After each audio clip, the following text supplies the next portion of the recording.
Un long chemin à parcourir. Tome 2. Les aventures de Soussou à la plage et en guerre. Écrit par Soraya Ahmeg. Lu par Soraya Ahmeg. Préambule.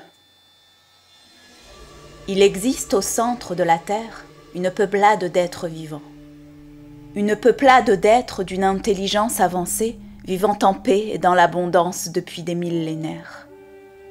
Un jour, à la surface de la Terre, un homme au grand cœur, Konpanem, découvrit un trou causé par un tremblement de terre. Il eut la grande curiosité de voir ce qu'il y avait à l'intérieur de ce trou. Après des jours et des jours passés à descendre et descendre dans le noir absolu, une lumière l'éblouit, une lumière qu'il n'avait encore jamais vue, quelque peu effrayante. Il s'en évanouit. En se réveillant, il se retrouva dans un monde qu'il ne connaissait pas. Un monde peuplé d'êtres sublimes, l'inondant de bonté et d'amour. Il croyait rêver. Un être sublime de cette peuplade, prénommé Chal, fut conquise par cet homme. De leur union est né Soussou. Un jour, Soussou fut redéployé parmi les êtres de la surface de la terre. Animée par la curiosité de son géniteur et le courage de sa génitrice, elle avance au gré de diverses aventures afin de comprendre ce monde-là et le chemin à parcourir aux habitants de la terre pour devenir la peuplade d'intelligence et de paix qu'ils incarnent.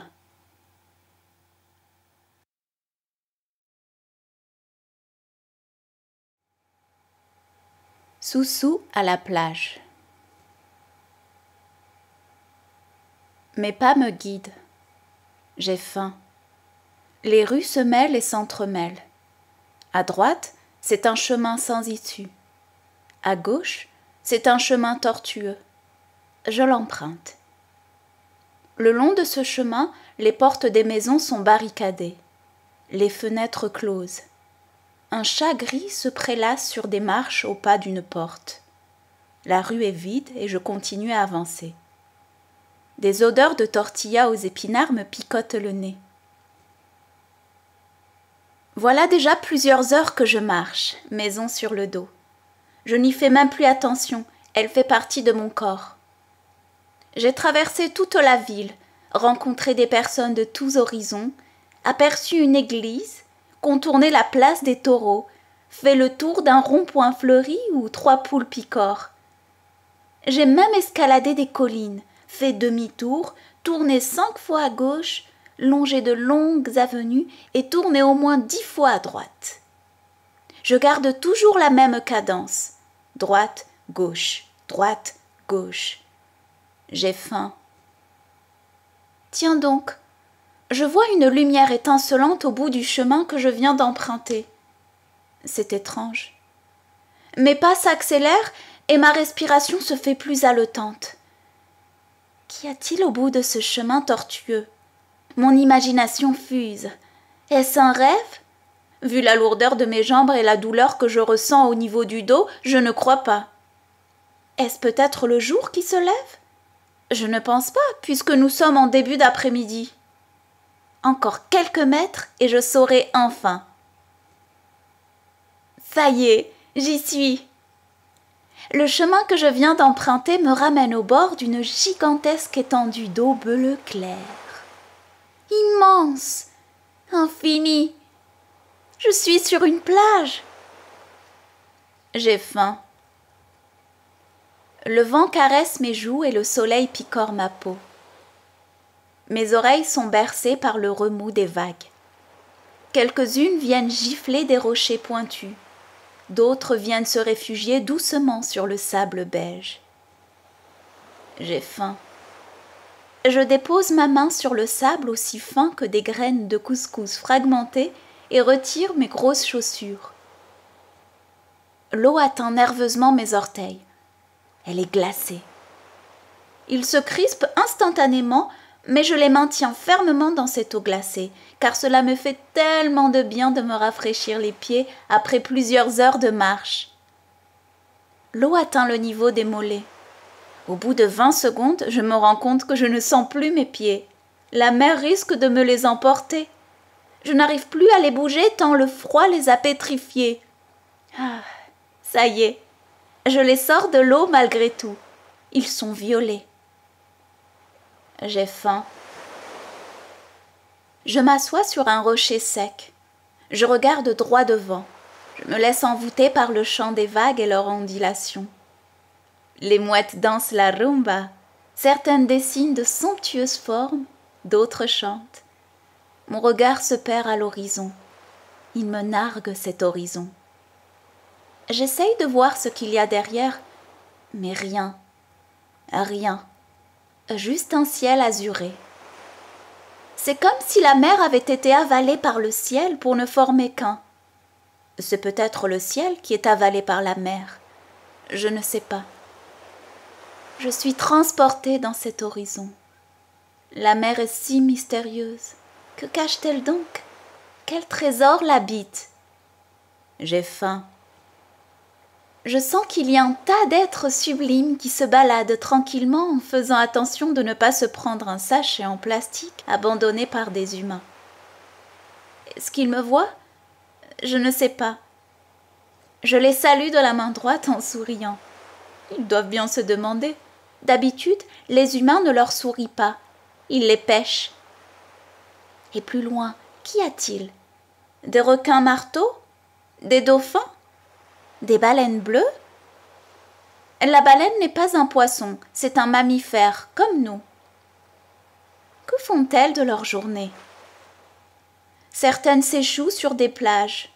Je ne souhaiterais pas qu'il y en ait une ici. Elle serait trop lourde pour que je puisse la repousser toute seule. Certains dauphins ont été capturés pour que des riches qui s'ennuient puissent nager avec eux. Mangent-ils à leur faim? Sont-ils heureux? Leur mère ne leur manque-t-elle pas? J'ai faim. Mes pieds sont maintenant secs. Ils ont repris leur couleur naturelle. Je remets mes grosses chaussures et vais marcher sur le sable. Sur mon chemin, je rencontre des bouteilles en plastique, des coquillages, des mouchoirs usagés, un crabe qui se cache, des restes de semelles, des coques de châtaigne, des trognons de pommes, des canettes, une couche de bébé, des algues desséchées, des cailloux en forme carrée et de couleurs très attrayantes. La mer s'est maintenant calmée. Les vagues sont moins violentes. Peut-être qu'elle m'accepte mieux maintenant que l'on a fait connaissance.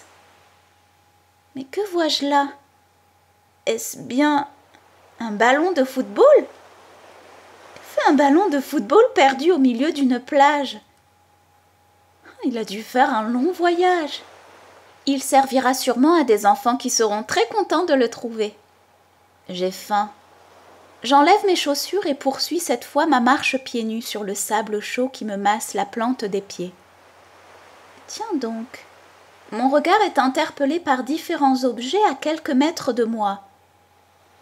Jaune, marron, vert, orange, rouge. Quelle drôle de couleur sur une plage. Ces objets font des allers-retours sur le sable avec la mer comme support. Cela n'a pas l'air très normal.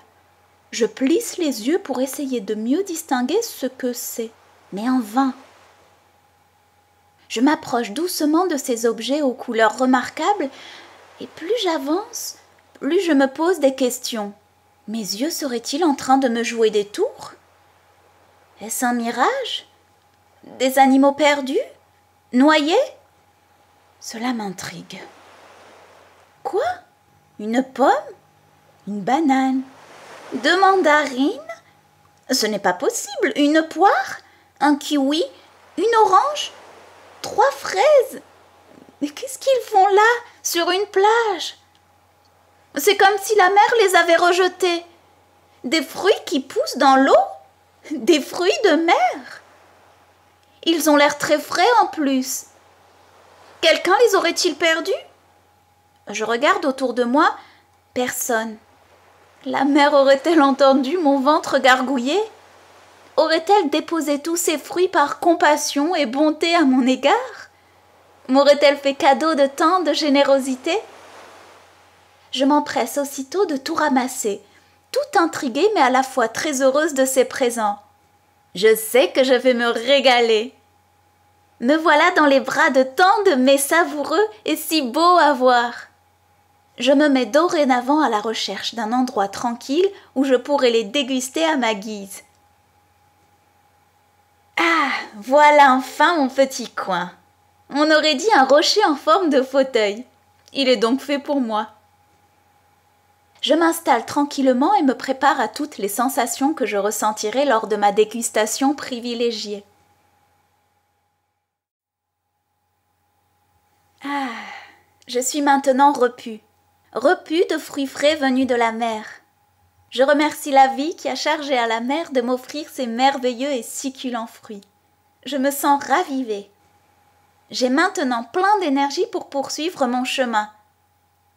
Au moment de me lever de ce rocher en forme de fauteuil, je sens tout d'un coup que le soleil ne me réchauffe plus de ses doux rayons. Étrange. Je lève alors la tête et c'est une grosse ombre qui se trouve droit devant moi à entacher le contact si chaleureux que j'avais avec le soleil. C'est un homme très brun, mat et trapu. Il me regarde en croisant les bras et en faisant la moue. Je ne l'avais pas entendu arriver. J'étais tellement éprise par les succulents fruits dont je commençais à peine à ressentir les bienfaits. Il me demande ce que je fais là. Je lui retourne aussitôt la question. Il me répond, très mécontent. « Je vous signale que c'est une plage privée, madame. » Comment ça, privée ? Eh bien, privée, n'importe qui ne peut y accéder sans autorisation, me dit-il toujours d'un ton aussi injonctif. Une autorisation pour accéder à une plage ? Mais qu'est-ce que c'est que ça ? Depuis quand a-t-on besoin d'une autorisation pour accéder à une plage ? Depuis que les plages sont privées, c'est-à-dire qu'il faut payer pour y accéder et respecter certaines règles, madame. Il faut payer pour être sur une plage ? Mon bon sens n'arrive pas à suivre. Il est déboussolé. Je ne peux pas comprendre. Payer à qui ? Et au nom de quoi ? De quel droit ? Et obéir à quelles règles ? Mais où suis-je, bon sang ? C'est comme si moi, un jour, je me mettais sur un chemin avec un début et une fin, et que je disais à tous ceux qui voudraient passer qu'ils doivent payer, et en plus respecter mes règles. Mais c'est complètement absurde.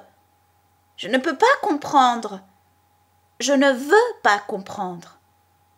C'est comme si j'arrivais à un endroit sur Terre avec une population qui y vit depuis très très longtemps, que je traçais une ligne et que je disais « Maintenant, tout ça m'appartient. Ceux qui veulent rentrer sur le territoire que je viens de tracer doivent obéir à mes règles. » Cela n'a aucun sens. Je ne veux pas comprendre, car je sais que c'est faux. Je tourne la tête et vois un tas de gens au bord de l'eau à se prélasser sur des chaises longues et portant des chapeaux de paille. Je ne les avais pas vus avant. Je demande « Et toutes ces personnes-là ont payé pour accéder à cette plage ?» « Bien sûr, madame, comme tous ceux qui mettent les pieds ici. » Comment peut-on autoriser ou interdire un accès à une plage ? Si au moins c'était vraiment très dangereux, je pourrais comprendre. Et encore. Je croyais que la mer avait été créée pour tout le monde et qu'on pouvait aller où l'on voulait car nous sommes tous égaux face à la grande force de la vie. Pourquoi alors certains hommes se croient permis de prendre possession d'une plage ? D'où tient-il ce droit ? Nous ne faisons rien de mal à être sur une plage à ce que je sache. Quelques portes commencent à s'entr'ouvrir. Tiens, je commence petit à petit à comprendre. Comprendre que le pire, ce ne sont pas ceux qui rendent les plages privées et mettent en place des règles insensées auxquelles tous doivent obéir. Non. Le pire, ce sont ceux qui les acceptent. Je retrouve instantanément toute l'énergie dont je m'étais imprégnée juste avant et brusquement me lève en courant en direction de tout ce beau monde que je vois au loin. Sans oublier mes chaussures, bien sûr. Le monsieur trapu, gardien de la plage, était content de me voir déguerpir aussi vite. Il croyait que j'avais tellement eu peur de lui que je m'étais sauvée. Il me regarde m'en aller avec en bouche un sourire mesquin et un œil satisfait. Une dame prend un bain de soleil. Je lui demande si elle a payé pour être ici. Elle me répond « Mais bien sûr !» Je lui demande si elle trouve cela dérangeant de payer pour être sur une plage. Elle fronce les sourcils et me répond « Ici au moins, c'est une plage sûre. Je sais que si quelqu'un vient m'importuner, les gardes seront là pour me protéger. » Et pourquoi croyez-vous que des personnes seraient susceptibles de vous embêter ? Mais parce que je suis une femme, pardi ! Elle me tourne le dos pour clore la discussion.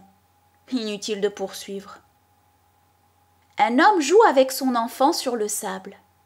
Ils ont construit 3 châteaux et jouent avec des coquillages en guise de personnages. Je m'approche. Je lui demande si lui et son enfant ont dû payer. « Bah oui !»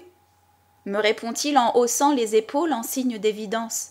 « Et qu'en pensez-vous ?»« Ce que j'en pense ?»« Oui ?»« Eh bien, regardez, au moins on a une plage propre. »«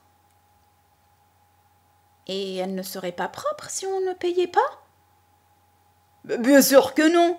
Les gens ne sont pas éduqués et jettent leurs déchets partout sans se soucier des autres et encore moins de ce qui les entoure. Au moins ici, il y a un service de nettoyage et en plus la crée de l'emploi, me dit-il d'un air très agacé. Je voulais continuer la discussion, mais il retourne jouer avec son enfant. Une grande famille pique-nique. Il rit aux éclats et parle avec des étincelles dans le regard. Ils ont l'air d'être bien. Une harmonie émane de leur union. Je m'approche. Je leur demande s'ils ont tous payé pour être là. Ils acquiescent. « Bien sûr, nous ne voulons pas que nos enfants fassent de mauvaises rencontres. Ici, au moins, ils sont en sécurité. Par les temps qui courent, rien n'est plus sûr. Hein. » « Et ils ne seraient pas en sécurité si la plage n'était pas payante ?» demandai-je. « Bien sûr que non. Il y aurait n'importe qui ici. Les fous, ça court les rues. On le voit tous les jours à la télé. » Mon enthousiasme du début commence peu à peu à s'estomper. Qui leur a fait croire qu'en payant, ils seraient plus tranquilles, plus en sécurité, avec une plage plus propre ? 2 jeunes garçons sont assis à discuter. Je me dis que puisqu'ils sont jeunes, ils n'ont pas encore été contaminés par ces idées. Je leur pose alors les mêmes questions. Ils rient. Ils me disent que c'est comme ça, en me montrant la paume de leurs mains en signe d'impuissance. Que s'il faut payer, on paye, sinon on n'a qu'à aller ailleurs. Et que pourquoi je viens leur poser cette question, car ce n'est pas de leur faute si la plage est payante. Ils rient. Je regarde autour de moi. Tout a l'air paisible. Chacun semble être à sa place et rien ne paraît déranger qui que ce soit. Ils payent et respectent les règles. Cela semble simple. Chacun avec ses raisons, de bonnes raisons. En l'espace d'un court instant, une chaleur commence à envahir mon cerveau. Mon rythme cardiaque s'accélère et mes membres tremblent. Je ne les contrôle plus du tout. Non, je refuse de croire ce que l'on me raconte. Je sais que c'est faux, ils n'ont pas le droit. Je n'en peux plus, je commence à crier de toutes mes forces. Ils n'ont pas le droit, ne les laissez pas faire. La plage appartient à tout le monde. Ce n'est pas un endroit plus dangereux qu'un autre, ni plus sale. Ils savent que vous avez peur et vous font payer pour des peurs qui n'ont pas lieu d'être, je vous assure. Ils vous mentent. Ils n'ont pas le droit de faire payer des plages. Je tremble, je n'en peux plus.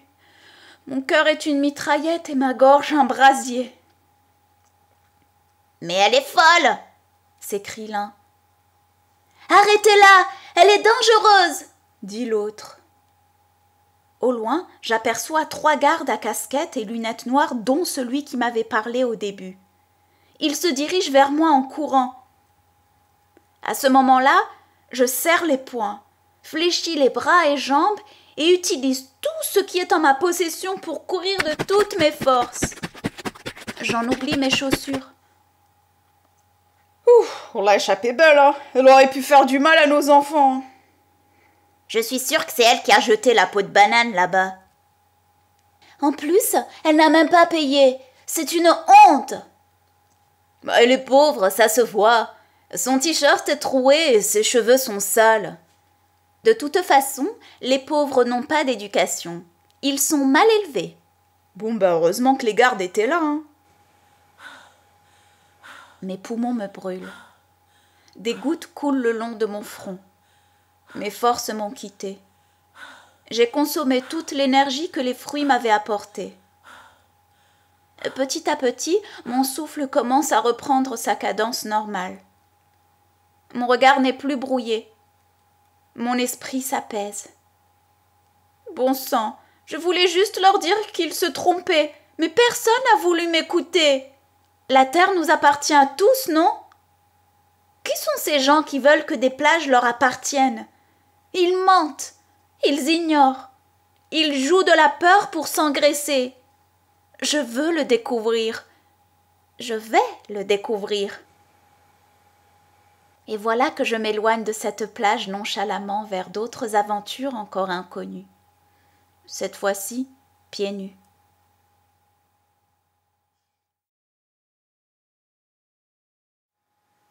Soussou en guerre.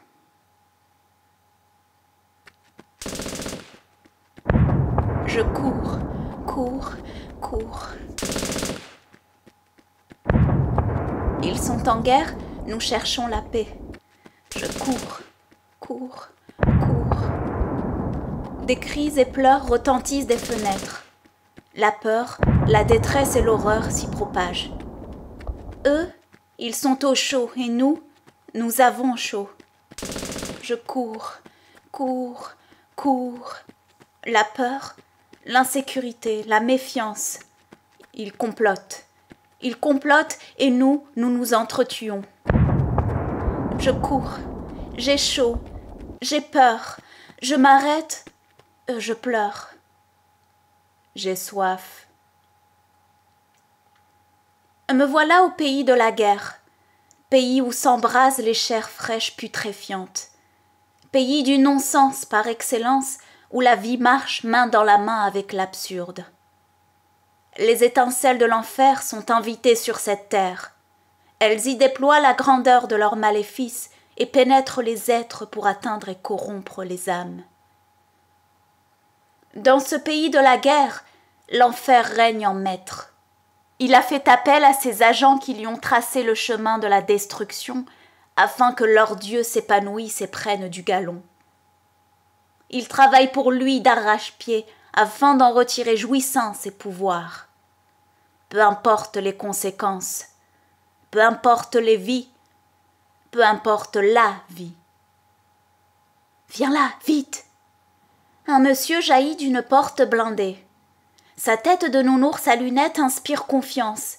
Elle envoie des rayons d'assurance malgré la crainte qui se lit dans ses yeux. Il insiste avec un geste de la main droite. Je me dirige vers lui.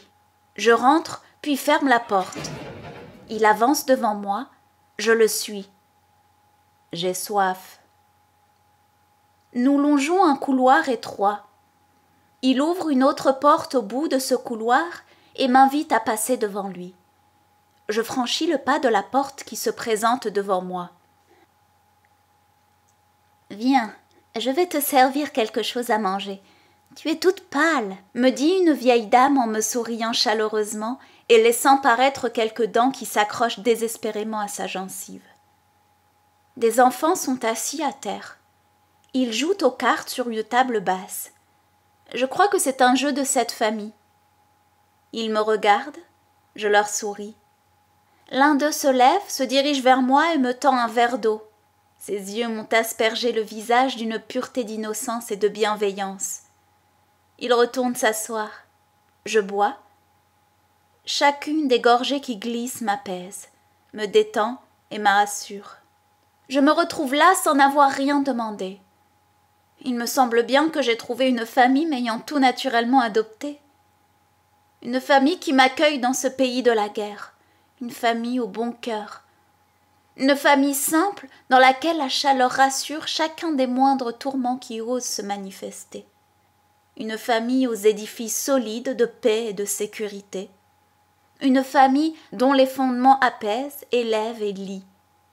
Une famille inondant d'amour, amour vrai et inconditionnel. Ils divisent pour mieux régner, mais nous savons que l'union fait la force à tout jamais. Dehors la guerre, dedans la paix. Je suis rassurée et en sécurité. Quelques jours plus tard. C'est le moment, nous devons rentrer. Plus personne ne doit rester dehors, même pas un seul chat, même s'ils sont gris. Un petit vent balaye quelques feuilles d'arbres trop vieilles pour pouvoir lutter. Alors elles se laissent aller. Les arbres, si bien alignés le long des trottoirs, font table rase. Ils paraissent de plus en plus sombres. Le vent fait prendre aux branches différentes positions. Certaines, sauvagement crochues, semblent attendre le prochain passant qui osera braver l'interdit suprême que de circuler dans une rue. La rue d'une ville d'un pays en guerre. C'est le couvre-feu. J'ai soif. Des ombres craintives me suivent, je le sais. Dès que je me retourne pour les voir, elles se cachent furtivement ou se faufilent dans un caniveau empesté d'excréments de rats. Elles n'osent pas m'affronter car savent que je démasquerai leur lâcheté. Je continue à avancer vers ce tunnel aux parois transparentes et glacées. L'air, l'atmosphère, les cliquetis des portes à mon passage ne laissent guère de bons présages. Je continue à marcher et arrive au coin d'une rue. Mes pas ralentissent. Je sens une présence, pesante, croissante, exponentielle. Je la sens, je la ressens. Je sens comme une énergie très lourde qui se prépare à se disperser, comme un loup caché au fond d'un trou noir qui s'apprête à bondir sur ceux qui franchissent ce tournant. Mes pas ralentissent et mes sens s'aiguisent. De là émerge un bruit régulier de pas rythmés. Ce bruit est de plus en plus perceptible à l'ouïe humaine, une mesure froidement battue. Une dizaine de pas, je dirais même plus, une quinzaine de pas énervés. C'est comme s'ils voulaient écrabouiller une mouche à chacun de leurs pas, l'écraser pour qu'elle ne fasse plus qu'un avec le bitume et qu'il ne lui reste plus aucune chance de se relever, pour l'anéantir et éjecter tout espoir de survie épileptique. Je dois partir de là, je me sens en danger. J'ai soif. Que faire? Y a-t-il une échappatoire? Mais pourquoi je me sens en danger d'ailleurs? Je ne sais pas, mais je le sais. Affronter, fuir, se soumettre, mais affronter quoi? Fuir quoi? Se soumettre à quoi? Stop! Ça y est, nous sommes face à face. Je les vois, ils me regardent. Leur regard est froid, glacé, reptilien, hypnotisé. Maintenant je sais pourquoi je me sentais en danger et face à quoi je devais peut-être fuir, me soumettre ou faire affront. Ils me voient, je les regarde. 15 yeux me dévisagent et décortiquent visuellement ce qui peut s'apparenter à la matérialisation de l'énergie que je suis. Le buste en avant et le corps droit. Leur tenue était identique pour chacun d'eux. Des clones verts et marrons. Leur regard aussi. Un regard obnubilé, hagard et lointain. C'est comme s'ils étaient habités par une force étrangère à leur âme. Ils sont convaincus qu'ils ont le droit, qu'ils sont plus forts, qu'ils sont supérieurs. Et c'est comme s'ils avaient été programmés pour agir. C'est comme s'il y avait une main invisible au-dessus d'eux qui guidait leur esprit en leur faisant croire que ce sont eux qui en sont les maîtres. Ailleurs, un cerveau aux commandes, ici, des muscles pour agir. C'est comme s'ils étaient connectés à une télécommande transparente à l'arrière du crâne et que d'autres appuyaient sur des boutons pour qu'ils obéissent à certains ordres. « Vos papiers! Tout de suite !» L'un d'eux, avec un regard foudroyant, s'était rapproché de moi. Des électrons invisibles se pavanent autour de lui. Je suis dans une apparente impasse. « Mes papiers ?»« Oui, tout de suite !» me dit-il. Ces mots sont des balles de mitraillette tirées à l'aveuglette. « Je n'ai pas de papier, mais j'ai des feuilles de papier si vous voulez. » Je crois que ça ne lui a pas plu, car il se rapproche de moi de plus en plus d'un air menaçant. Je remarque une cicatrice qui vient à peine de s'être remise d'un travail lourdement besogneux. Elle part du coin gauche de sa bouche vers le bas de son menton. Il se rapproche en pointant son index vers moi. Il penche légèrement la tête sur le côté, fronce les sourcils, puis rapproche sa tête comme s'il voulait tacher mon visage de l'encre noire de son regard. « Tu te crois où, là? Au cirque ?» hurle-t-il. « On l'embarque !» dit une autre voix. Cette autre voix venait de son dos. Je n'avais pas remarqué sur le moment cette entité. Il fait un pas sur le côté. Son œil gauche est caché par un tissu blanc maintenu par un fil faisant le tour de sa tête. Il n'a pas de lèvres. Enfin si, mais il fallait se concentrer plusieurs secondes sur la petite ouverture horizontale au-dessus de son menton pour apercevoir un semblant de quelques millimètres de lèvres. Il était pâle et son visage rose, surtout au niveau du nez pointu qu'il arborait luxurieusement. Affrontés, ils sont 8 hommes barricadés de la tête aux pieds et armés. Moi, physiquement seule. Les affrontés seraient enclencher une partie de leur programmation d'attaque intempestive. Fuir? Ils sont trop proches et les rues incertaines. Me soumettre? Mon esprit m'en empêcherait. Que faire? Je n'ai que quelques microsecondes pour décider et réagir. J'ai soif. Oui, je pense avoir trouvé. Affronter en faisant semblant de se soumettre pour mieux fuir. Pour l'instant, c'est la meilleure possibilité que mon intuition m'ait offerte. Ce ne sont pas eux que je devrais affronter puisqu'ils sont programmés. Alors, au lieu de s'acharner face à un programme obsolètement efficace, mieux vaut trouver la source de cette programmation, non? Mais quand j'y pense, aucun programme n'est infaillible. Mais oui, encore faut-il en connaître le but, les tenants et les aboutissants. Faire croire que l'on est maître de son involonté. Affronter en faisant semblant de se soumettre pour mieux fuir. Tel est mon programme du moment. Bon, vous avez refusé de coopérer en ne voulant pas décliner votre identité. Nous sommes en état de guerre. Vous croyez que c'est une blague? Je suis dans un bureau aux murs teintés de couleurs fades. J'ai soif et j'ai envie de dormir, mais l'éjection de postillon du monsieur déguisé m'en empêche. Je dois esquiver chacune de ses lancées baveuses et anticiper ses feintes dégoulinantes. « Je n'avais pas compris le sens de sa phrase, » lui dis-je calmement. « Bon, déclinez votre identité.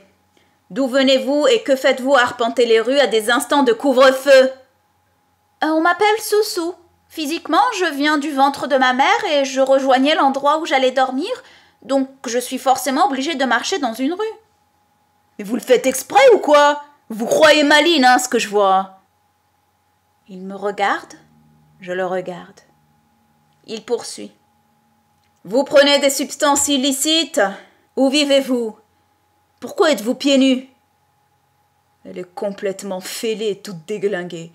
Bon, on ne peut rien en tirer. Allez, relâchez-la, dit-il en balançant son bras droit vers le haut en signe d'agacement.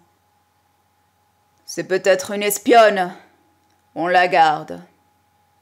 C'est une voix rauque et posée qui vient de vibrer dans la salle des interrogations vétustes où nous nous trouvons. Je lève la tête et j'aperçois le monsieur borgne de tout à l'heure qui vient d'arriver ou qui était peut-être là déjà. Je ne sais pas. Je baisse les yeux pour faire semblant de me soumettre. J'ai l'impression qu'il est content. Sa poitrine gonfle. Avec son t-shirt troué et sa tête toute claquée, ça m'étonnerait. Je dois aller aux toilettes, dis-je. Tous les regards se sont tournés vers moi comme si j'avais dit quelque chose d'extraordinaire, hors du commun des mortels. Accompagnez-la et surveillez-la. Hein. Je repère les lieux. J'ai soif. J'ai affronté et fait semblant de me soumettre. Il ne me reste plus qu'à fuir. Je continue à m'imprégner des lieux. Nous arpentons un long couloir mal éclairé et sombre. Je sens que nous arrivons bientôt à l'endroit prévu pour faire ses besoins et l'agent programmé qui m'accompagne me colle au basket que je n'ai pas. Mais mon attention est aussitôt attirée vers le plafond. Incroyable! C'est une ouverture que je vois là. Oui, c'est bien cela, et je crois bien qu'elle semble m'appeler. Plus une seconde à perdre. Flip avant, suivi d'un double salto, et je m'accroche à la fenêtre qui se trouve à quelques pas au-dessus du sol. Je plonge vers l'inconnu. Youhou! Ouf! Heureusement que j'avais repéré cette fenêtre à temps. Je m'accroche au mur, puis je saute à terre en fléchissant les jambes pour amortir le saut. Un buisson. Je m'y cache. Ils sont maintenant à ma recherche. Je ne sais pas pourquoi, et eux non plus. C'est un peu comme ceux qui tuent. Ils se tuent mais ne savent pas pourquoi. Comme ceux qui se croient ennemis sans se connaître, sans jamais ne s'être vus, sans savoir pourquoi. Grâce à la supercherie de l'ignorance, aux turpitudes des créatures venues de l'enfer, nourrir les esprits faibles. Nous sommes frères et sœurs sur cette terre, mais l'avons-nous oublié? Pays de la guerre. Arène affublée d'artifices sordides où s'affrontent des coqs enragés, nourris à la haine épicée de peur pour le plaisir de spectateurs pervers. C'est un pays dans lequel certains sont en haut de l'arène, bien placés, propres, repus. Ils regardent et jouissent de voir des êtres s'affronter, se métamorphoser en bêtes immondes et possédées pour laisser s'exprimer toute la profondeur de leurs instincts les plus bas, adroitement manipulés. Le sang coule, il coule abondamment dans le pays de la guerre. Sacrifice à grande échelle pour que le mal prenne du galon et que ses agents aient une belle place en enfer. Et nous, qu'en est-il de nous? Doit-on flirter avec l'enfer pour apprécier le paradis? Doit-on butiner les fleurs de l'horreur pour savourer la beauté de la flore? Doit-on se faire la guerre pour avoir la paix? Doit-on affronter le mal pour protéger le bien? J'ai soif. Je rentre à présent auprès de ma nouvelle famille. Sur mon chemin, j'ai pu avoir quelques betteraves et des pommes de terre assez fermes. C'est un vieux monsieur très gentil qui m'en a fait un bon prix. Nous pourrons manger ce soir une bonne soupe autour de belles histoires gaillardement embellies. J'ai hâte. Sur ma route, les visages sont ternis, préoccupés et assombris. Ah non, pas tous. Certains sont joviaux et insouciants, surtout ceux des enfants. Un homme répare des chaussures. Il allait me proposer de réparer les miennes, mais je lui ai dit que je n'en avais pas. Il est triste. Je ne sais pas s'il est triste parce que je suis pieds nus ou bien parce qu'il n'a pas de travail à se mettre sous la dent. J'ai soif. Des enfants jouent au coin d'une ruelle. Ils ont fabriqué un ballon avec une pochette et certainement de la mousse à l'intérieur. Il est tout tordu, mais ça n'a pas l'air de les déranger car ils semblent bien s'amuser. Certains n'ont pas de chaussures, comme moi. D'autres ont un t-shirt troué, comme moi. Il y en a même qui jouent avec des cailloux.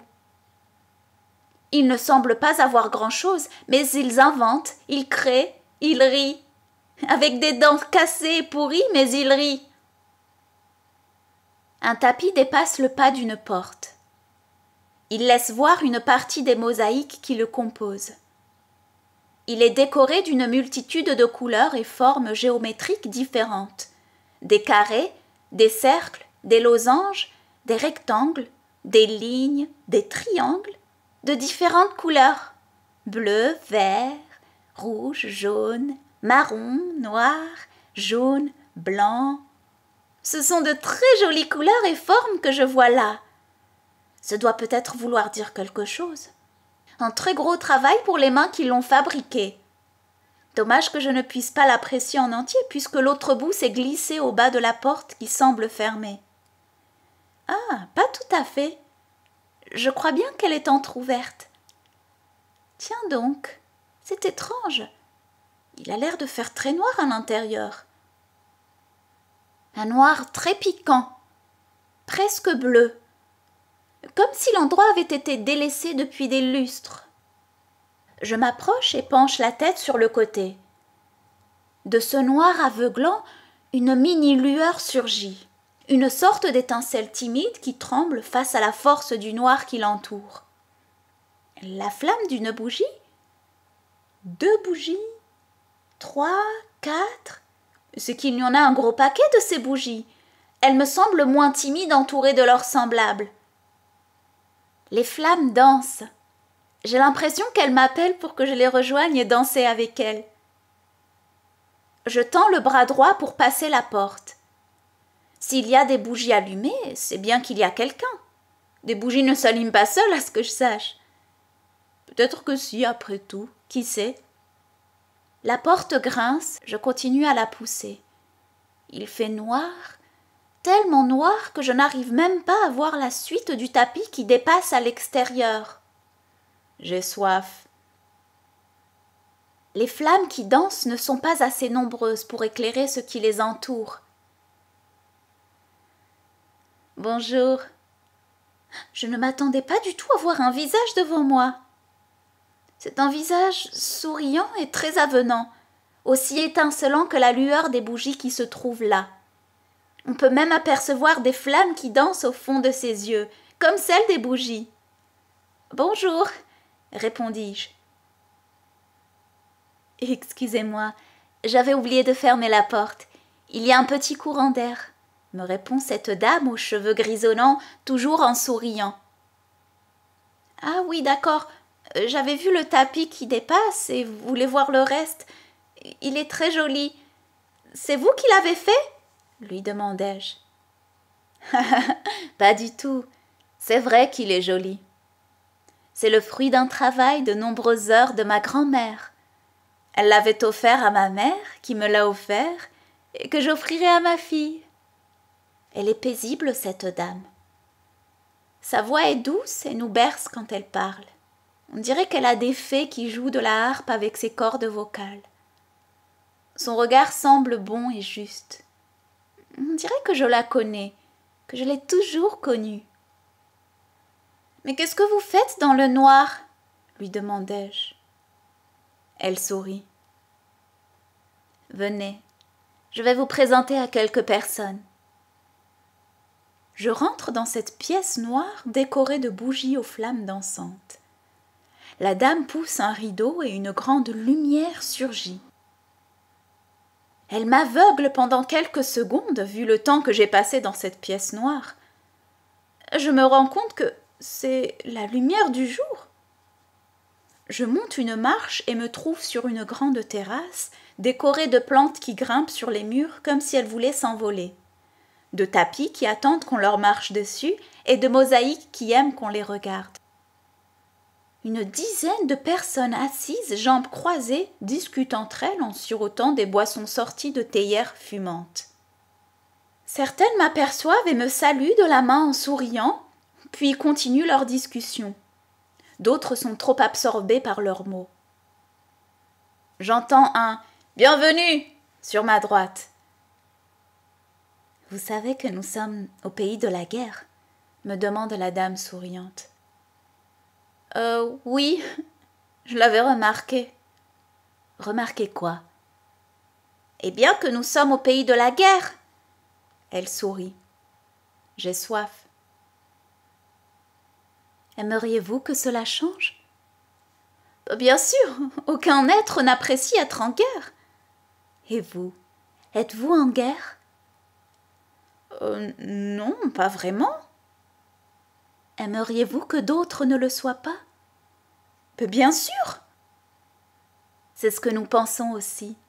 Moi, mes amis, ma famille, nous le pensons très fort, vraiment fort. Nous le pensons tellement fort que nous nous rassemblons tous ensemble pour que chacune de nos pensées se rassemble et soit encore plus forte. Nous pensons très fort à la paix, nous la ressentons à l'intérieur de nous pour qu'elle se réalise. Ah bon? Juste en y pensant fort, c'est tout? Oui, en le pensant et surtout en la ressentant au fin fond de notre cœur. Je me tais. Elle sourit. J'ai soif. Si tout le monde ressentait la paix au fin fond de son cœur, émergera-t-elle un jour? Peut-être que notre sentiment de paix s'envolera dans le ciel et dépassera celle de ceux qui se font la guerre. Si les pensées de la paix sont plus nombreuses et plus fortes, elles pourront convaincre les pensées de la guerre. Peut-être que ceux qui se font la guerre avaient des pensées de la paix avant, et que des pensées de la guerre sont venues les convaincre. C'est peut-être pour cela que ceux qui ont les pensées de la guerre ont les yeux hypnotisés et qu'ils ne pensent à rien d'autre qu'à la guerre. Une ampoule vient de s'allumer devant moi. Je cours rejoindre ma nouvelle famille pour que l'on pense et ressente très fort à la paix tous ensemble et que l'on rassemble d'autres personnes de la paix pour que nos pensées se rassemblent et s'envolent. Mince! Avec toute cette précipitation, j'ai oublié de remercier et de saluer la dame de la paix qui sourit. Je retourne sur mes pas. Elle n'est plus là. Il n'y a plus personne. Je cherche le rideau qui menait à la terrasse illuminée. Il n'est plus là. Il n'y a plus rien autour de moi. Ai-je rêvé? Mais non, tout me semblait tellement réel. C'est étrange. Je regarde encore une fois autour de moi et rien. Toujours rien. Au moment de ressortir de cette salle, j'aperçois une minuscule table à terre au-dessus de laquelle se trouve une théière encore fumante et un verre. Je m'en approche. Elle est brûlante. Une étiquette est présente sous le verre. Je soulève le verre et je vois écrit « Pour Soussou ». C'est donc pour moi. Alors je n'ai pas rêvé. La dame existe bel et bien. Mais dans ce cas-là, où est-elle? Où est le rideau qui menait à la terrasse? Et où se trouvent toutes les personnes qui étaient là il y a quelques minutes? A-t-elle lu dans mes pensées? Je ne sais pas. Je me sers un verre de cette boisson encore fumante, puis je repars, tout interrogative mais apaisée car je sais qu'elle est là, quelque part. Je la reverrai certainement un jour. Ou pas.